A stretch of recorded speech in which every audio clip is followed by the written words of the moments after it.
Welcome to the deep dive, everybody. Today we're gonna be, diving into the world of trauma, Okay. and how it shapes us, Mm. using these excerpts that you provided from Yep. "The Body Keeps the Score" by Bessel van der Kolk. Yes. Now, I mean, he is a leading trauma expert, Absolutely. and his work really digs deep into how these experiences affect us. Not just mentally and emotionally, Yeah. but physically too. Absolutely. So we're here to kind of help unpack some of the core ideas in the book, and see how they might relate to your own life even. Yeah. I think one of the things that's so fascinating about this book is it really broadens our understanding of what trauma is. Mm-hmm. We tend to think of it as a single event, like a car accident or, something really dramatic. Right. But it's really more about the lasting impact, Mm-hmm. the way that it affects a person's ability to cope and to feel safe in the world. Mm. And that can really manifest in a lot of different ways. Yeah. Well, and it's amazing too, just how widespread this is. Yeah. I think the book mentioned, I don't know if you remember this part. It said if we could just eliminate child abuse, we'd see depression rates go down by over half and alcoholism by 2/3 Wow. in America. So it's that puts the scale of this Yeah, that's huge. into perspective. Absolutely. But I think what has really stuck with me is how van der Kolk, he links childhood experiences Yes. with how we handle trauma later on. Right. That's the idea of attachment patterns, right? So you know, think back to your own early childhood. How did you relate to your main caregivers? Mm-hmm. If you felt safe and seen and understood, you likely developed what's called a secure attachment style. And that's having a strong foundation. Okay. That can really help you weather, the storms of life. Right. But when things weren't so stable back then, and when maybe caregivers weren't always there for you, or maybe their responses were unpredictable, Right. that's when insecure attachment patterns can form. And these can make us much more susceptible Oh. to the effects of trauma later on. So it's almost like you're saying building a house on shaky ground. Exactly. So any tremors are felt more intensely. Yeah. And it doesn't mean that, people with insecure attachment can't heal. Right. It just means that they may have to work a little harder Right. at it. Yeah. And recognize those patterns. Absolutely. Yeah. This actually makes me think of the story of Tom, the Vietnam War veteran in the book. Oh, yeah. He seemed like, he built this successful life after coming home, but the trauma of war was still really deeply embedded within him. Yeah. Tom's experience is such a powerful example of how trauma, can surface long after the actual event, Mm-hmm. even when someone appears to be coping, on the surface. Sure. Totally. Remember how something as simple as 4th of July fireworks, triggered those intense flashbacks for him? It was really heartbreaking to read about that. And Yeah. and it makes you wonder how something that's meant to be so celebratory could evoke such a visceral negative reaction. Yeah. And this really gets to the heart of how the brain processes threats. Mm. And van der Kolk uses this three-part brain model to explain this, right? Okay. And so imagine the brain like a house, Okay. okay? And the ground floor is like the reptilian brain. Yeah. And that's responsible for our basic survival instincts. Okay. Okay? And then above that is the mammalian brain. Mm-hmm. That's also known as the limbic system. Yeah. And that's where our emotions Eh. and memories are housed. Oh, okay. And then finally at the top floor, you have the rational brain, which is, our neocortex. And that's responsible for our higher level thinking. So when something traumatic happens, which part of the house is activated first? It's the smoke detector of the brain, right? The amygdala. And that's located in the mammalian brain. And that's what triggers our, fight or flight or freeze response. And there's two pathways that this signal can take. One is the low road. And that's a rapid unconscious route Okay. that bypasses rational thought. So that's pure instinct then. Exactly. Like if you jump back from a hot stove before you even realize you're doing it. Exactly. Okay. Now the high road, that's a slower route. Yeah. And it involves the thinking brain. It allows us to kind of assess the situation, Okay. choose a more measured response. But under extreme stress, like during a traumatic event, that low road often takes over. That makes a lot of sense. Mm-hmm. And that also explains why, traumatic memories can feel so fragmented and overwhelming. Right. Like it's like our emotional brain is just stuck in overdrive while the rational brain's just like struggling to make sense of it all. Precisely. And this helps explain why, traditional talk therapy, which primarily focuses on that rational brain, Yeah. isn't always enough to address the root causes Okay. of the trauma. So if talking about it isn't always the answer, then like, what are some other ways to approach healing? I mean, the book mentions some really interesting um, therapies like mindfulness, Right. yoga. What makes them different? Well, I think what's so fascinating about these therapies is that they recognize that trauma affects us on a physical level, Right. not just a mental one. So they aim to kind of re-regulate the nervous system, reconnect us with our bodies. So mindfulness, for example, that teaches you to kind of observe your thoughts and your feelings without judgment. So it helps you gain control over those reactions. So instead of like being swept away by that emotional storm, you're learning to be the calm eye in the center of it. Exactly. Okay. Yeah. That makes a lot of sense. And then yoga seems to work in a pretty similar way then. Right. Yeah. Yoga helps us become more aware of our bodies, how they hold tension, the focus on breath, on movement. They can actually retrain our nervous system to feel safer and more grounded. It's like we're telling our body, "Hey, we're okay now. There's no immediate danger." Exactly. Yes. But what about those I don't know, there's more unconventional therapies the book mentions, like theater or drumming. Those almost feel like too creative to be considered therapy. I think that's what makes them so powerful. They tap into these different parts of ourselves, right? Mm. That traditional therapies might miss.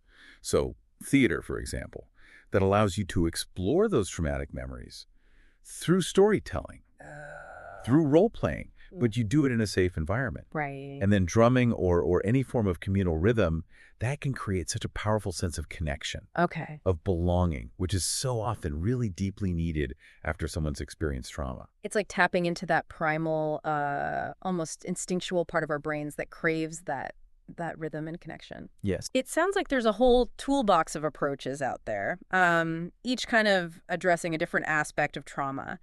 But is there like one central idea, would you say, I think so. that ties all of these therapies together? Yeah, I think it's this idea of self-leadership, Okay. right? It's about moving from a state of feeling powerless Right. to regaining control of your mind and body. Okay. It's about like learning to manage your emotional responses, Okay.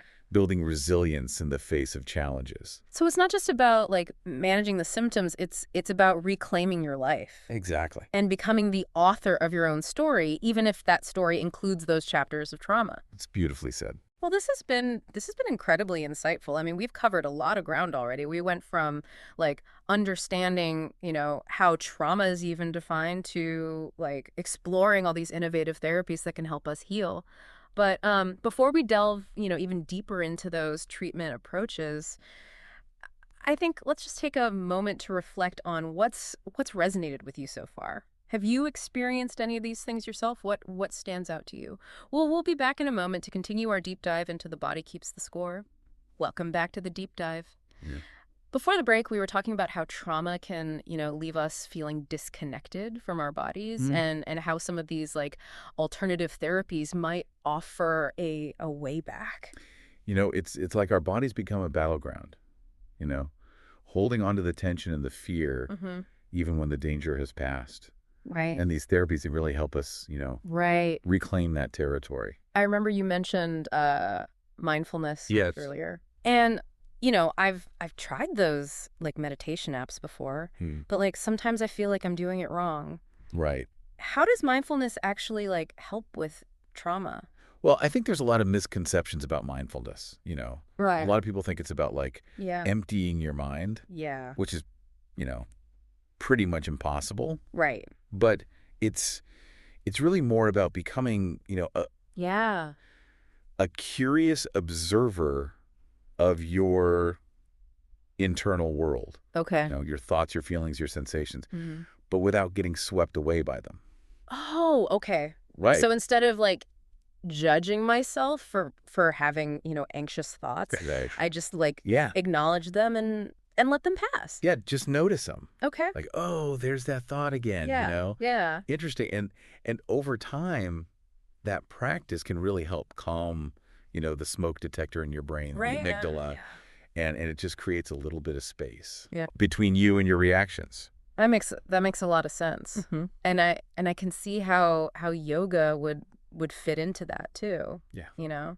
I've always found it like calming, Yeah. but I never thought about it as like a way to actually Yeah. retrain my nervous system. Right, right. Well, and the physical poses, Mm. the focus on the breath, the stillness, Mm-hmm. it all sends a message to your body. You know, you're safe, you can relax. Oh, wow. It's like gently coaxing your system out of, Yeah. fight or flight mode. Yeah, I love that imagery. It Yeah. it feels so much more approachable than like Right. trying to fix my brain, Right, you yeah. know. Yeah. But what about I don't know, some of these therapies that feel Hmm. a little outside the box, Yeah. like EMDR, Right. you know, Yeah. using eye movements Yeah. to help with trauma. Honestly, it sounds a bit strange to me. I can understand that, yeah. Yeah. But, there's actually growing evidence that EMDR can be really effective, Mm-hmm. for PTSD. Okay. And it's thought to help, like, reprocess those traumatic memories Mm-hmm. so that they're less disturbing. It's almost like filing them away properly Right. in your brain Okay. instead of them just constantly intruding on your present moment. So it's not like erasing the memory, but Well, changing like how yeah. it feels when Yeah. it comes up. Yeah. That's fascinating. Yeah, it's pretty cool. And what about I don't know, those more Yeah. creative therapies Yeah. like theater Mhm. or communal rhythms? How do those play into healing? Well, one of the things that trauma does is it leaves us feeling Mm-hmm. isolated and disconnected. Right. Right. Yeah. And these therapies offer such a powerful way to reconnect Okay. with ourselves and with others, right? Mm-hmm. Imagine like being able to express the inexpressible Mm. through acting Right. or releasing that pent-up energy through drumming. It's like giving voice to the emotions that might be like Yeah. trapped inside. Exactly. And finding an outlet that doesn't like Right. rely on words. Exactly, yeah. And not only that, but these activities can also help like Yeah. regulate the nervous system. Absolutely. And create like a sense of shared experience. Yes. Right? Yeah. You're literally moving to the same rhythm, you're breathing together, Yeah. creating this powerful sense of belonging. Absolutely. Yeah. We've talked about a lot of different approaches today, We have. but it feels like this idea of self-leadership Yes. is really at the core It is. of it all. It's that empowering shift from I can't to I can. Yeah. You know, Yeah. it's about recognizing that, while we can't change the past, Right. we can choose how we relate to it. We Right. can learn to manage our triggers. Yeah. You know. Set healthy boundaries Yeah. and live in a way that aligns with our values. It's almost like becoming an archaeologist of your own experience. I love that. Like carefully Yeah. unearthing the past, like understanding its impacts, Yeah. but not letting it dictate like Right. who you are in the Yeah, present. exactly. That's a great analogy. And it highlights that, healing is a journey, It is. not a destination. Yeah. There will be ups and downs, Yeah. moments of progress, Yeah. and then moments of feeling stuck. Absolutely. And it's okay to ask for help along the way, Yeah. whether it's, therapy support groups Yeah. or just trusted friends and family. Like Yes. we don't have to go through this alone. We are wired for connection. Right. And those relationships can be such a lifeline, Yeah. in our healing journey. Right. It's about finding people who can hold space for us. Without judgment, who can listen with empathy Yeah. and who can remind us of our strength and our resilience. So for you listening, just take a moment to reflect. What resonated with you most in our conversation today? What new understanding did you gain about trauma and its impact? Which of these therapies sparked your curiosity? Yeah. And remember, healing is possible. It's- Your body keeps the score, It does. but it also has this incredible capacity for repair Yes. and growth. Yeah. We'll be right back to wrap up our deep dive into The Body Keeps the Score with some final thoughts. Welcome back to the deep dive. We've spent this episode kind of exploring this complex world of trauma, Yeah. and how it impacts us, drawing, on all these insights from The Body Keeps the Score. It's been quite a journey, hasn't it? It has. And from understanding how our early experiences shape, our responses to stress to delving into the neuroscience. of how our brains process threats, Yeah. and finally, like, discovering this whole range of approaches to healing. We've covered a lot. But one thing that keeps coming back to me is this idea that healing isn't just about Hmm. fixing what's broken. It's about growth. Yes. It's about resilience. Even like finding new meaning Yes. in our Just experiences. like Kolk says, the body keeps the score, but it also keeps the score of healing. Oh, wow. You know, Yeah. every step we take towards self-care, connection, understanding, our bodies remember that too. Right? You know, they become part of our story alongside the difficult chapters. That's such a powerful way to reframe it. It's not about erasing the past, but integrating it Yes. into like a larger narrative of strength and resilience. Absolutely. And speaking of stories, one of the things I found really helpful in the book Yeah. was how Kolk kind of weaves in Yes. personal accounts from his patients, Yes. and it makes the science come alive, and it reminds us that behind every diagnosis, Yeah. there's a human being That was with just their like own unique journey. Stories have this way of, like, bypassing our defenses Right. and, Totally. and touching us on a deeper level. Yeah. They create empathy and understanding, Yeah. and it allows us to see ourselves reflected in other people's experiences. And that sense of connection is so crucial, I think, Right. especially when we're talking about healing from trauma, Yeah. whether it's, through therapy or support groups or close relationships, having that safe space to share our stories Yes. and be witnessed in our vulnerability can be like incredibly It transformative. reminds us we're not alone, Right. and that shared humanity, that sense of belonging, Hmm. that can be such a powerful antidote to the isolation and shame that often comes with trauma.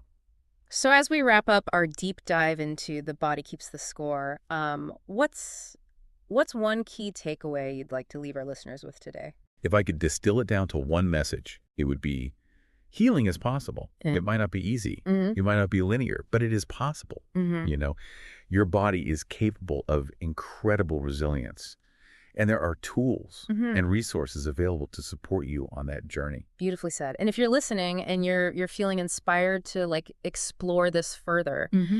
I highly encourage you to, read The Body Keeps the Score in its entirety. Yeah.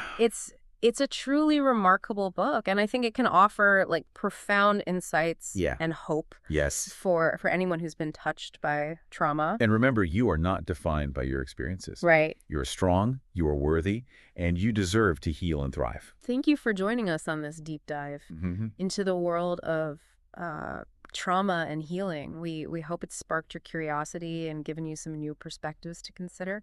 Until next time, keep exploring, keep learning, and keep diving deep.